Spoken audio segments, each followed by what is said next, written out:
माँ तो माँ होती है, रुला देने वाली एक हिंदी कहानी। हेलो माँ, मैं राजू बोल रहा हूँ। कैसी हो माँ? मैं ठीक हूँ बेटे। ये बताओ तुम और बहू दोनों कैसे हो? हम दोनों ठीक हैं माँ, आपकी बहुत याद आती है।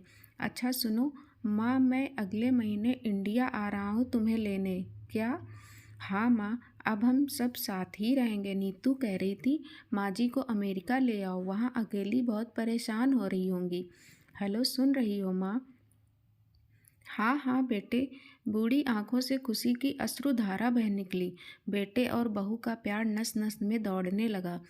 जीवन के 70 साल गुजार चुकी सावित्री ने जल्दी से अपने पल्लू से आंसू पोंछे और बेटे से बात करने लगी। पूरे 2 साल बाद बेटा घर आ रहा था। बूढ़ी सावित्री ने मोहल्ले भर में दौड़ दौड़ कर ये खबर सबको सुना दी। सभी खुश थे कि चलो बुढ़ापा चैन से बेटे और बहू के साथ गुजर जाएगा। राजू अकेला आया था। उसने कहा कि माँ, हमें जल्दी ही वापस जाना है, इसलिए जो भी रुपया पैसा किसी से लेना है वो लेकर रख लो, और तब तक मैं किसी प्रॉपर्टी डीलर से मकान की बात करता हूँ। मकान? माँ ने पूछा।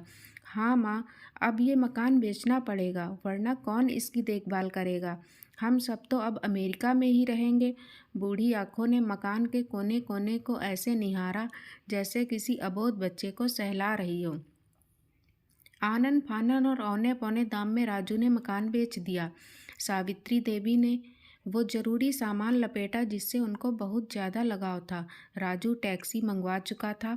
एयरपोर्ट पहुंचकर राजू ने कहा, माँ तुम यहाँ बैठो, मैं अंदर जाकर सामान की जांच और बोर्डिंग और वीज़ा का काम निपटा लेता हूँ। ठीक है बेटे। सावित्री देवी वहीं पास की बेंच पर बैठ गईं। काफ़ी समय बीत चुका था। बाहर बैठी सावित्री देवी बार बार उस दरवाजे की तरफ देख रही थी जिसमें राजू गया था, लेकिन अभी तक बाहर नहीं आया। शायद अंदर बहुत भीड़ होगी, सोचकर बूढ़ी आंखें फिर से टकटकी लगाए देखती रहीं। अंधेरा हो चुका था। एयरपोर्ट के बाहर गहमा गहमी कम हो चुकी थी।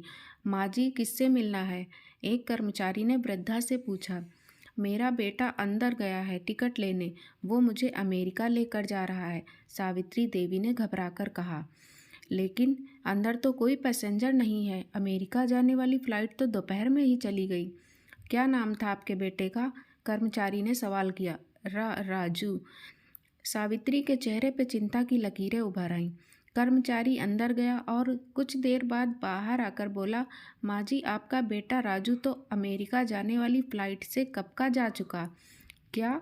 वृद्धा की आंखों से आंसुओं का सैलाब फूट पड़ा। बूढ़ी माँ का रोम रोम कांप उठा। किसी तरह वापस घर आ पहुँची तो जो अब बिक चुका था। रात में घर के बाहर चबूतरे पर ही सो गई। सुबह हुई तो दयालु मकान मालिक ने एक कमरा रहने को दे दिया। पति की पेंशन से घर का किराया और खाने का काम चलने लगा। समय गुजरने लगा। एक दिन मकान मालिक ने वृद्धा से पूछा, माँ जी, क्यों नहीं आप अपने किसी रिश्तेदार के यहाँ चली जाएं? अब आपकी उम्र भी बहुत हो गई, अकेली कब तक रह पाएंगी? हाँ, चली तो जाऊं, लेकिन कल को मेरा बेटा आया तो यहाँ फिर उसका ख्याल कौन रखेगा? आँख से आंसू आने लग गए दोस्तों। जय हिंद दोस्तों।